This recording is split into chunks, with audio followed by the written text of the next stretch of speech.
Hey, this is RuPaul's Drag Race Season 14, Episode 8, 60s Girl Groups.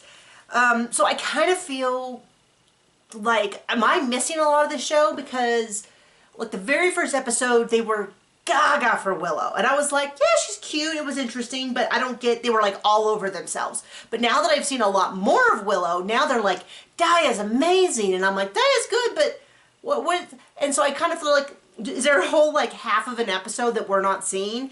Because a lot of it's not making sense to me. So we start off with the reading challenge. Bosco wins. The big final joke about the pallbearers letting down RuPaul. I've seen that meme a bunch of times, that joke on social media, so it's a little less impressive to me. It was very, very, very funny, but I've heard that joke quite a few times. The joke I normally heard was like, I want the people that I did group projects with in college to be my pallbearer so they can let me down one more time. I think I saw that joke and shared it on Facebook like 7 years ago. So anyway, so a little less impressed. Lady Camden also did well. I always find the reads to be such a mix of cringe. I can't really enjoy them. And then we have the bands. They all decide what they want to do. We end up with 4 people want to do Bad Boy. 4 people want to do the Rupreens. And then Georges said, then Jasmine wants to do the brunettes, and so they were like, oh, well, Gorgeous says, well, I'll do the brunettes with you, Jasmine. So then we had the Rupreens, which were Angeria, Lady Camden, and Carrie Colby. The brunettes, who were Georges and Jasmine. But we had 4 people who wanted to do the bad boys: Bosco, Daya, Deja, and Willow. And Daya was like, I'm doing it, I'm not compromising. And it somehow seemed that it was like, and they were like, well, we could do rock, paper, scissors. No, I'm not doing it. And it was kind of like, I get fighting for your place and like saying like, I'm not just going to voluntarily step down. But it seemed like this was the way of doing it that made her look worse. Then no one wanted to step down, but somehow it only looked like it was Daya's issue, as opposed to it being her just saying something like, well, I'm not going to voluntarily step down. There's 4 of us who all want to do it, and let other people argue about maybe how to step down. Like, this is a case where sometimes, like, if you're just a little quieter, like, Willow didn't look bad for staying, and Bosco didn't look bad for staying, but somehow it all came down to Daya looking kind of bad. And then Deja jumped off ship and went over to the brunettes, which I actually think, like, wouldn't be the worst idea, because if there's a person who's really throwing their weight around and being super difficult, why not get off that team? You know, I know Daya did well in the challenge, but I was kind of like, oh, I don't know if I'd want to work with them. Because do you want that energy for everything else? Anyway, they did the performance.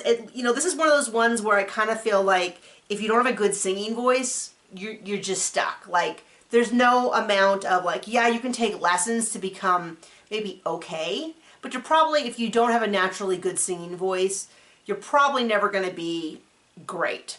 You know, it's not like sewing where you can go, okay, I know how to use a sewing machine, so I'm now at least there.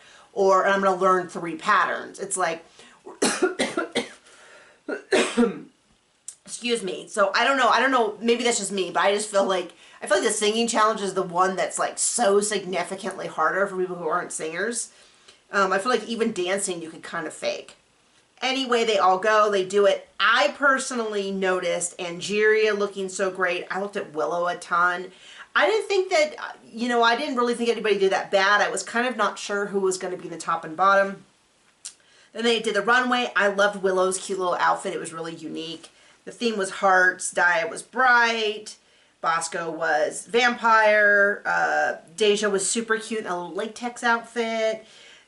Georges was just, to me, just Victoria's Secret angel fashion show. Jasmine had a gown. Bothered me because it sits off her chest. It's the same thing as like, if you're going to do the no boob look, then have it come in close. If you're going to have boobs in your dress, then there needs to be something in there. There needs to be internal padding, and then have the top come in real close or something, because when it just gapes out here, it's nothing. It's like, I'd rather it just be tight on, I know, no one cares, but that's what bothered me.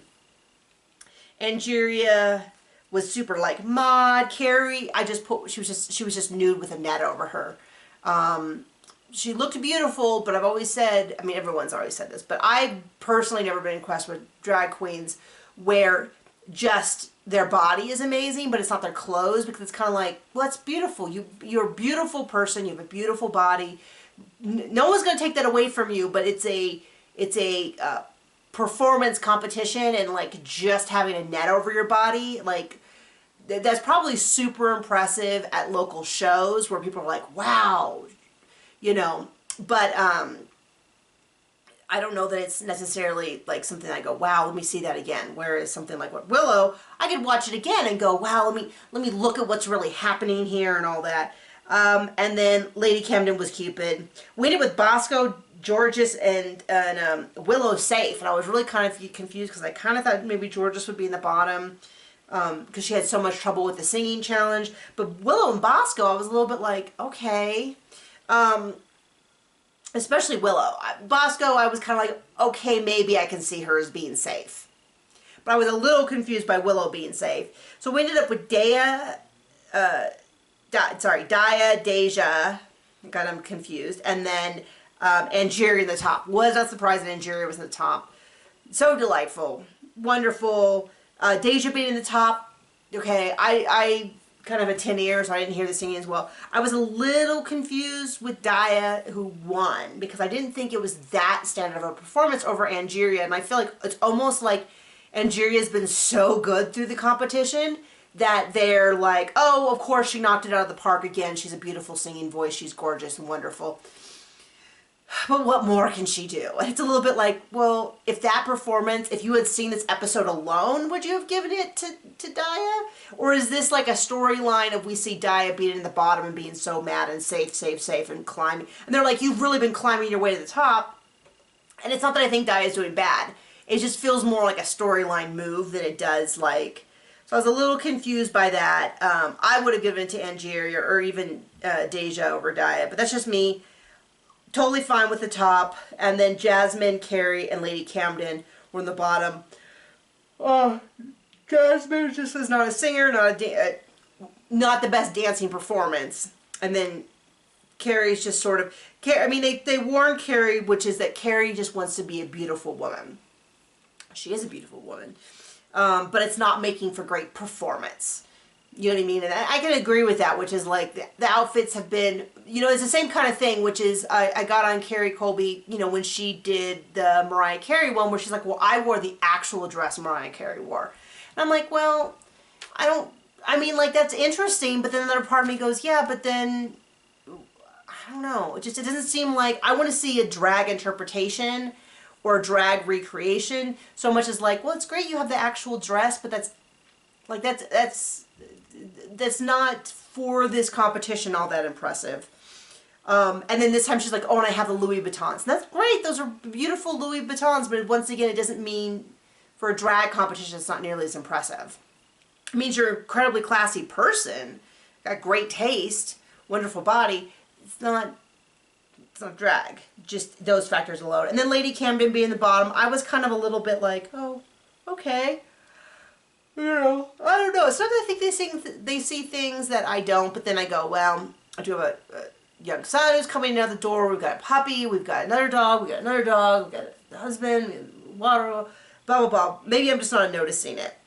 And then we have Jasmine and Carrie lip sync, and Carrie goes home, and beautiful, wonderful Carrie, but I kind of, like, for me, this wasn't like a big, huge shock. I kind of go, okay, this kind of fits in the competition in terms of when I thought this would happen, you know.